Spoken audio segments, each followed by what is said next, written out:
1 in 4 women in the United States will experience severe physical violence by an intimate partner in their lifetime. 1 in 10 women will be raped by an intimate partner, and nearly 17% of women will experience sexual violence other than rape by an intimate partner. Black women and girls experience domestic violence and sexual assault at even more alarming rates, 2.5 times more than white women. And 35% of Black women will experience some form of sexual violence during their lifetime. Why are these rates so high for Black women and girls? Stereotyping, over-sexualizing, cultural appropriation, and systemic barriers are only a few factors. Today on Legally Speaking, our guests will explore these and other concerns as they share their stories and talk about their work to reduce these crimes and help survivors heal. We'll be right back.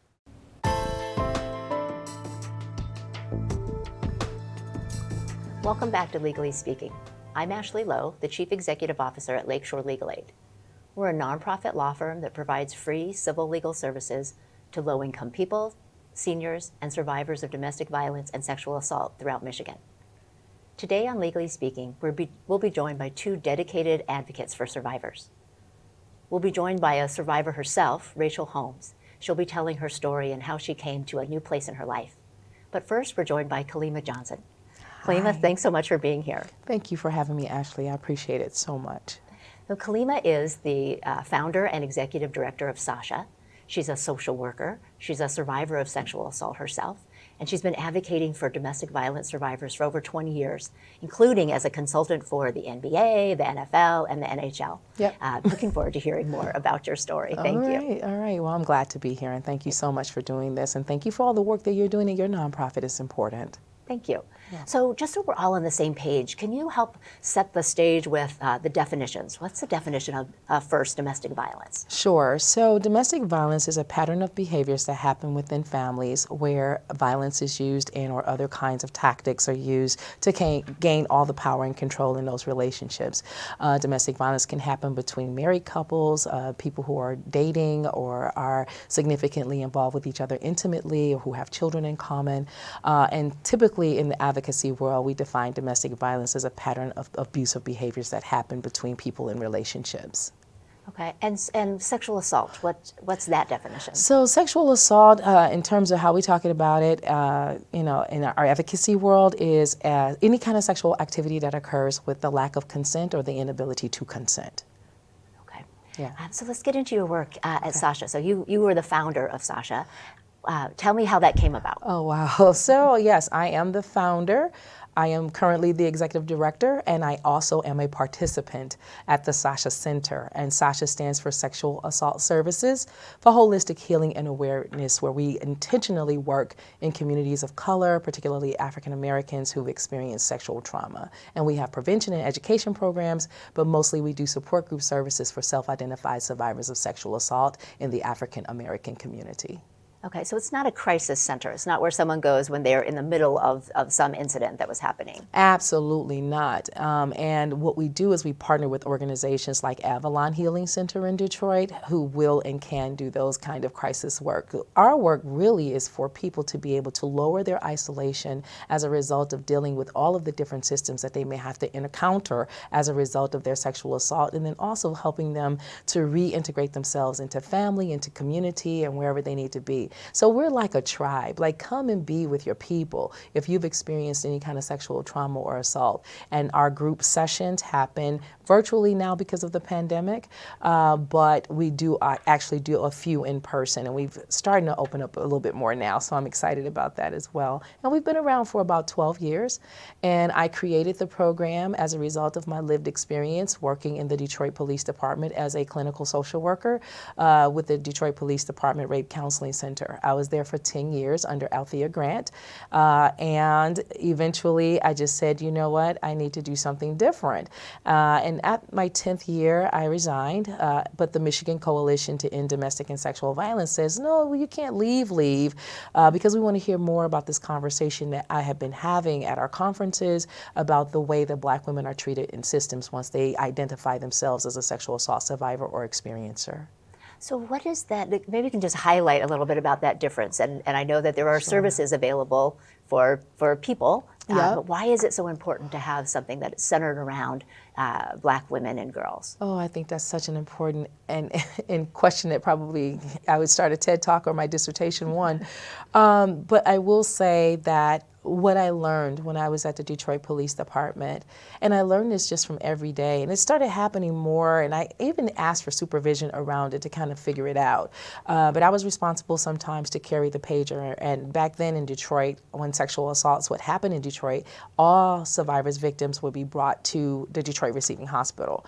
And on the days that I was carrying the pager, it didn't matter who was calling me, but it depended on the extent to which that person had power in the emergency room and when they called me and their tone of importance or urgency around those cases that made me start developing and understanding that there was a difference. So if I got a call and I called back and it was the person at the front desk, oh, get down here when you can, whenever you finish your lunch.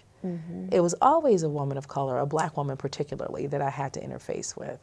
Or if I got a call from like the physician's assistant or the head nurse or the doctor, hurry up and get down here. Don't waste time. Drop everything and get here. It usually was a woman who was not Black. And if she was Black, she was connected to somebody in the city of Detroit or connected to a powerful man in the city. And it happened more times than not. And it started to make me a little concerned. So once I left the department though, and I started working with the coalition as a consultant, I started doing trainings all over Michigan for executive directors in domestic violence and sexual assault programs. And then I experienced racism. I experienced microaggressions. I experienced different types of oppression and automatic assumptions about our capacity and our work and what we're doing and why this is important. The other thing is that when we talk about sexual assault with Black women in this country particularly, there is a historical piece that we don't include to talk about, which also lends itself to our silencing. There is an organization, which is a resource called ujima.org. If you go there, they intentionally do research on Black women and sexual assault, and what they found last year is for every Black woman, every 15 Black women who experience sexual assault, only one will call the police or ask for a resource. And is that based on the historical context? Can you talk more about that history? Yeah, I think it is based on that historical context. I think that systems are operating out of white supremacy culture and white patriarchy, and those are the issues that get in the way sometimes. And I think historically, Black women in this country, when we were brought here, and I'm talking about like in southeastern Michigan, who we work with are African American women whose families migrated from the South who were enslaved. And so as a result of that slavery experience, and as a result of us trying to get through Reconstruction and get through the Civil Rights Movement, all that kind of stuff, there are just certain things Black women are told not to talk about, to take it to your grave, to keep the secret, to not tell. And that's because of a system that we've had to navigate. Like a lot of the women that come to our groups, they have never called the police, and they never will, because our communities are already over-policed. Right, and the risk of calling the police is that things will escalate and suddenly somebody will die. Somebody will die. Yep. Right, and probably a Black man. Absolutely. Yeah. Absolutely. And so when you think about feminist practice and feminist work, I have learned from some of the best feminists ever. But then as I'm developing my own identity as a Black feminist scholar, what I know for a fact is that yes, we want to hold people accountable for when they commit sexual crimes, right? But we are missing the conversation about the Emmett Tills of the world. We are missing the conversation about how Black men have been lynched wrongfully for the said carnal knowledge of white women. And so with all of that historical piece, it makes our work even more dynamic and more specific and more important. And I think historically, no one has asked Black women, what have you been doing to heal from sexual abuse and trauma? And no one's been listening, and no one has been uplifting the ways in which Black women do that. And sometimes even in group, Black women will talk about their trauma, and not all of them, so I'm not trying to paint a broad brush here, but sometimes Black women will use humor, irony, satire, signification, and if you didn't grow up in a Black household, you would miss it, or misdiagnose it, or misplace it, or punish them because you don't understand, because you're not from our home, you're not from our community, and you haven't had that experience. And you don't have that trust, right? Yeah. If you're coming from an other perspective or a power perspective, building up that trust is going to take a long time. And when somebody needs help, they're not in the place to be helping you to go along that Absolutely. path. And then there's a question about value. Who in this country are more valuable than who? And a lot of times we know that the caste system in this country looks at people less valuable the darker they are, and so we call that anti-Blackness, and Black women experience that in a lot of places. I want to talk some about the triangulation. You have a pyramid that you share in your center, and I think it's so insightful. Yeah. Can you talk about that and how it came about and what you use it for?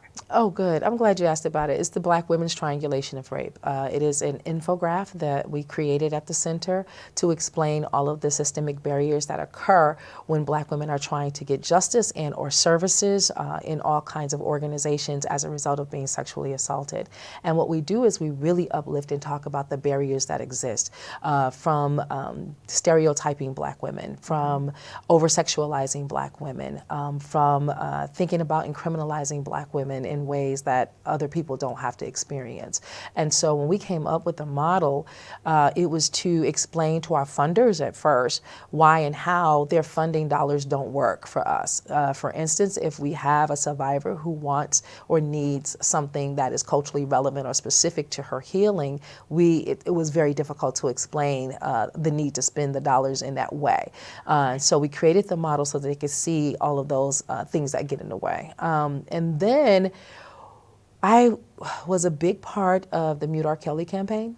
And the Mute R. Kelly campaign in Detroit, particularly, it was a coincidence that when they had the Lifetime channel show called Surviving R. Kelly, the producer was from Detroit. Her name is Dream Hampton, and she was the writer for that entire series. And it was a very powerful series that really outlined some things and put our Robert Kelly where he is today in terms of holding him accountable. That's not to say other men in this country should not be held accountable, but in the process of us developing the model, Dream Hampton asked me, was the model done? And I said, it's done. And she said, can you tweet it? The model is a live model. I believe it's going to continue to grow and stretch and change. I encourage people to look at it, to adapt it, to borrow it, to do whatever they need to do to explain any kind of cultural nuance that they are experiencing as a result of being sexually assaulted and trying to get help. And I kind of did it the backwards way, but I'm enrolled right now at Wayne State University getting my PhD in English literature, and I'm going to use my dissertation to explain the model even more. So I'm going to be leaving a gift to the SASHA Center in that way. So we're still talking about it, we're still developing it, and I didn't mean to take up too much time, but the model is so important because I think it gives us a standing start point to really talk about these nuances that are happening in organizations and systems, and we use it to help survivors understand, one, that it's not your fault that this happened to you, two, you deserve dignity and respect in every system that you interact with as a result of being sexually assaulted, and three, we see you and we're asking you, and we're taking what you're saying and we're lifting it up and making it our center of importance because we believe that healing is possible. So as we wrap up, I want to give you a chance to talk about where people can go. Where, if somebody is a survivor of sexual assault, what can they do? Where do they start? Yeah, well, for one, they need to not feel like they have to keep it a secret and hold it in. Anyone who sees this, I want them to understand that if they have experienced sexual trauma, it is not their fault. Some of the first things that they can do is contact RAINN, RAINN.org, which is a national sexual assault hub of information, resources, and support for 24-hour care. If you are in trouble and you need to talk to somebody, you can always reach out to RAINN.org. I would also recommend that they reach out in terms of Detroit and locally, Avalon Center. Avalon Center, SASHA Center partners with, and then they can contact the SASHA Center. We have an 800 number. It is 888-865-7055. And while we're not a crisis agency, we do return and answer calls, and we will get people to the places that they need to be. If they are in danger right away, of course, they should probably call 911, but if they don't feel safe enough to do that, they need to tell someone and tell someone quickly so that they're not isolated in trying to understand and follow through. And I think for people who are supporting folks who have been sexually assaulted, one of the best things they can do is believe them and not turn into investigators and not ask all these victim blaming type questions like, well, why were you there, or what were you wearing, or what we're still doing that in 2022, and I can't believe it because I've been in this field over almost 30 years now, and that is the same conversation that we're having over and over again.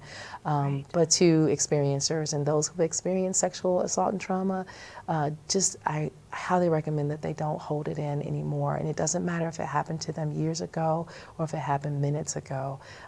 Don't try to go it alone, and then reach out to people who get it and understand. That's what I would say. Wonderful. Thank you. Thank you so much for being here today. Thank so you for the work welcome. that you're doing with SASHA and all the other. I can't wait to read your dissertation on that pyramid and the triangulation. It's just so much education that it's far overdue, and I'm glad I'm finally seeing it. So thank you so Ashley, much for being here. thank you. Thank you.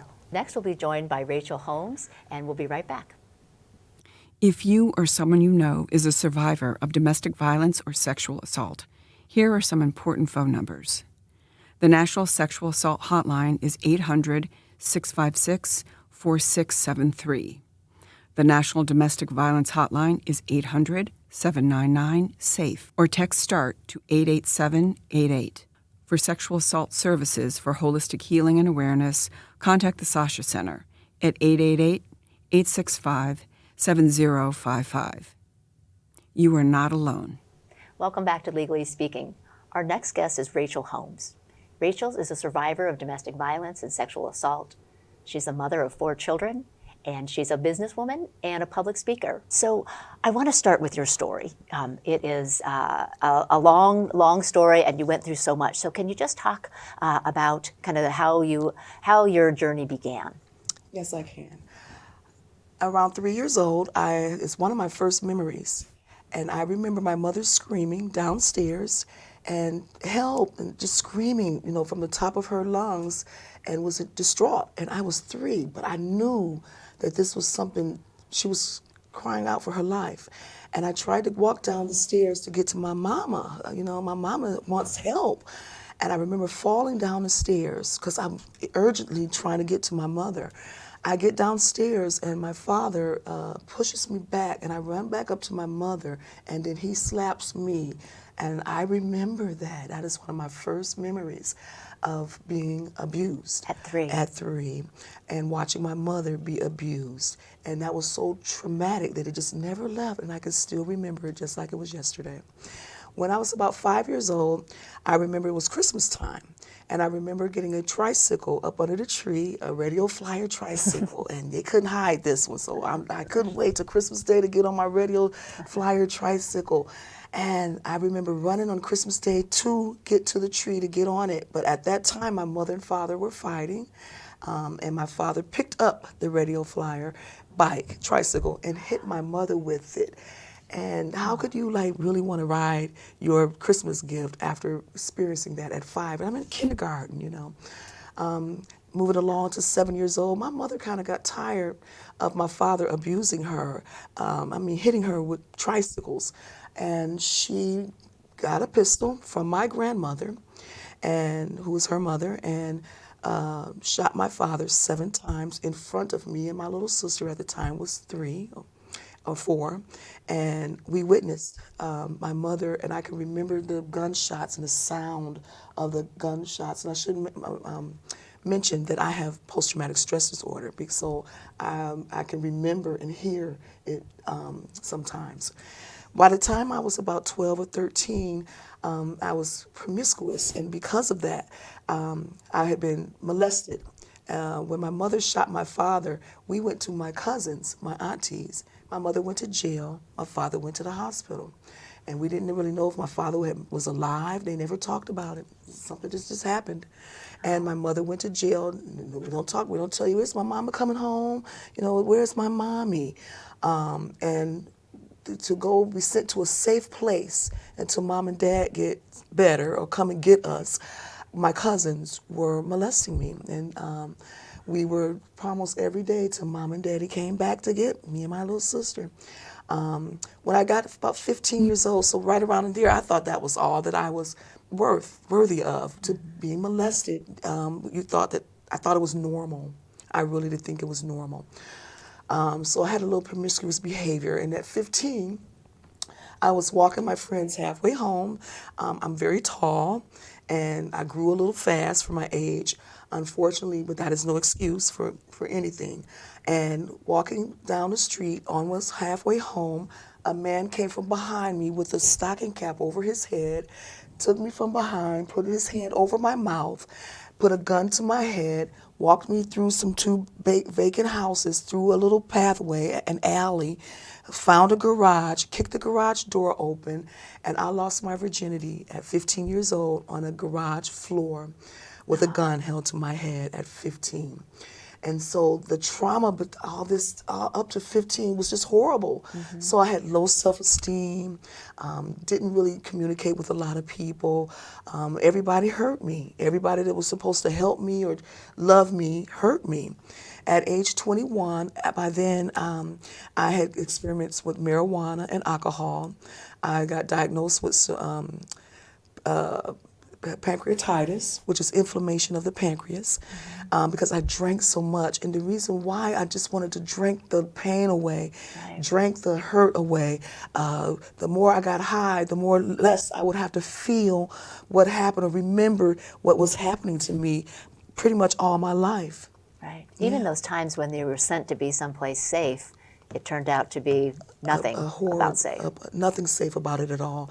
And to not go into detail, being molested, the way I was molested, no little girl should have to go through it, or a little boy, or anybody for that matter, should have to experience that type of abuse. Wow. So can you talk about, after all of that, and then ultimately met your now ex-husband? So after not being able to numb it with alcohol and drugs at 21 years old, I tried to commit suicide.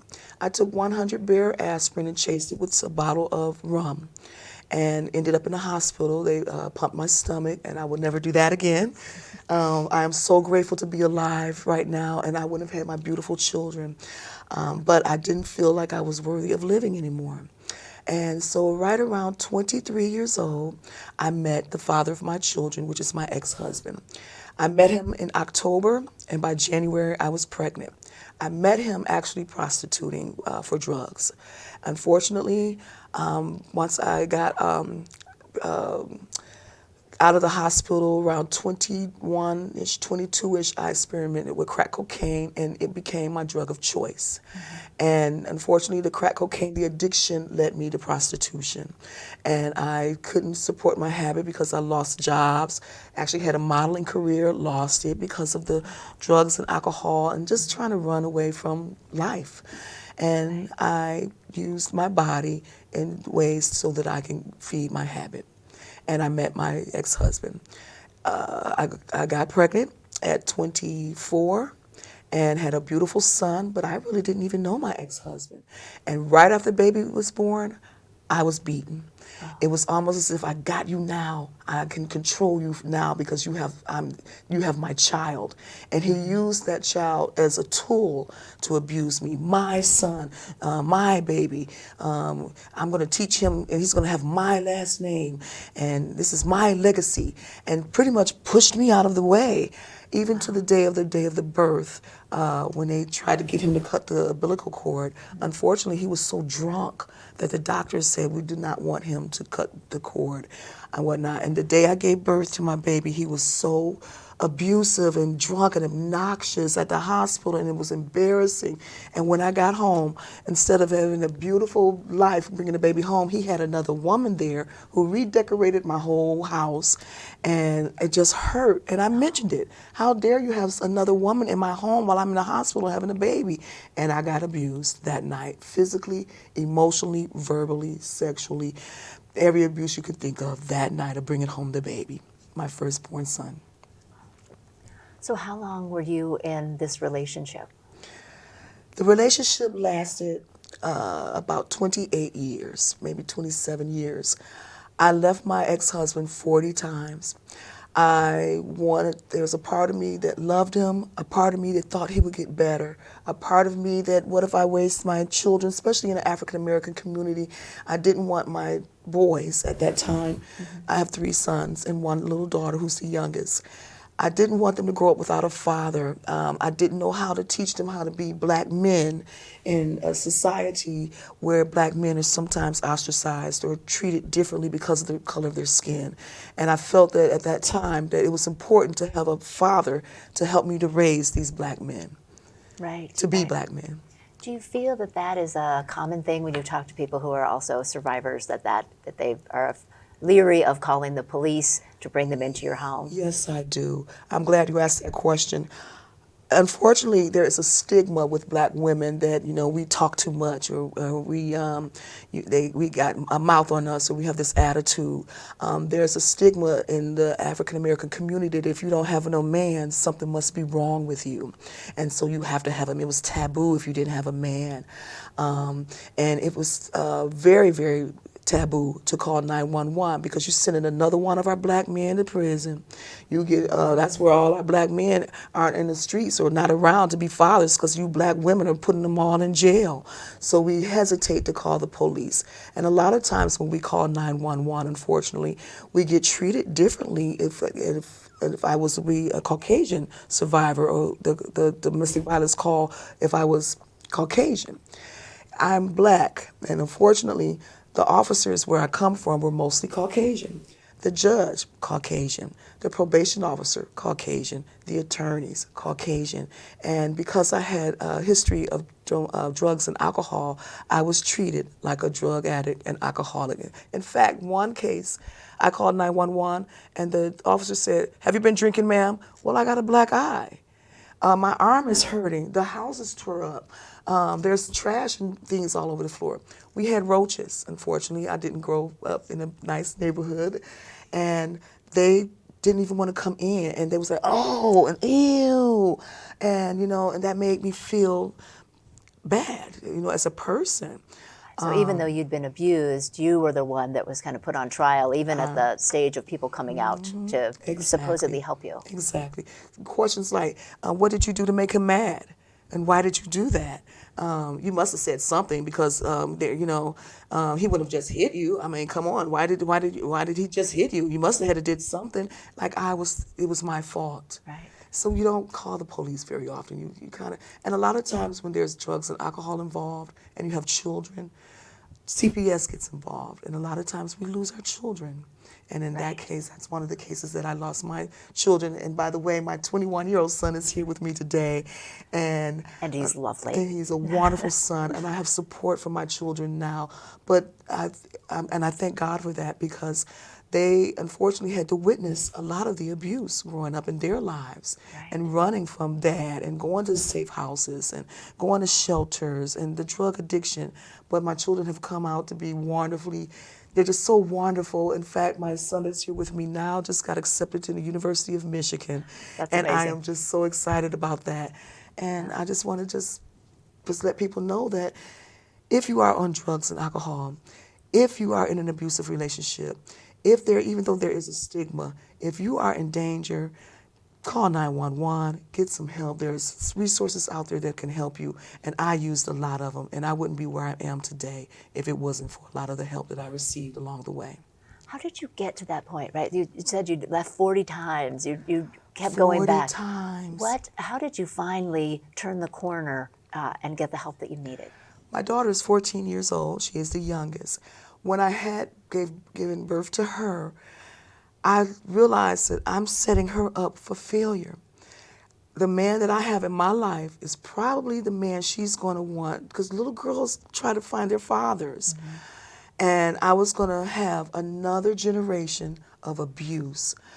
It was as if something just clicked in my head and was like, I can't do her like this. I need to be a better example for my beautiful daughter. Unfortunately, I should have said that with my boys too. But for me, that was the turning point when I gave birth to this beautiful young lady. And all I could see is, if I don't get out now, some man is going to black her eye. Some man is going to put his hands on her, because this is the example that I'm setting for her father and I need to get some help and get her out of this. That was the turning point for me. So knowing that impact could continue on in her life. Generation from generation, and I had to put a stop to it with me. No more abuse. No more abuse. I need to show my sons it's unacceptable to put your hands on a woman for no reason, whether she's drinking, whatever she's wearing, if she's intoxicated or on marijuana. You do not put your hands on a woman. You call 911 if something is wrong. But don't you ever, there's no excuse. no excuse. And I wanted my daughter to see mommy going to college, and I am a college graduate now. Her brother's going to college, and we being productive members of society, clean and drug and alcohol free, and living a good life. I'm a businesswoman now. I have a business called Spiritually Encouraging the World. It is a business to go around and encourage women all over the world, men and women of all ages, that no matter how far you go down, you can succeed. You can make it, and you can be successful. So, Rachel, you are so generous with sharing your story. I can only imagine that going back to your childhood is not an easy experience. And so I'm just so grateful for you being here and sharing. Thank you. And sharing that there is hope. And that when people find that time in their lives, when they're ready, that there are resources out there, and that they can live a life that is so successful like you are doing. It's just amazing to be with you. Thank you so much. I really appreciate you. And I can remember feeling so down to the point of taking 100 bare aspirin. I went from that to speaking to 100 people at one time about you can make it, you can succeed, you can have a college student in your home, you can have a modeling career, you can be a businesswoman, you can have a college degree, you can do it, and there's no reason why you can't. And if you can't, come see me, I'll help you. Rachel, thank you so much. Thank you too for having me. Thanks. And thanks so much for joining us on Legally Speaking.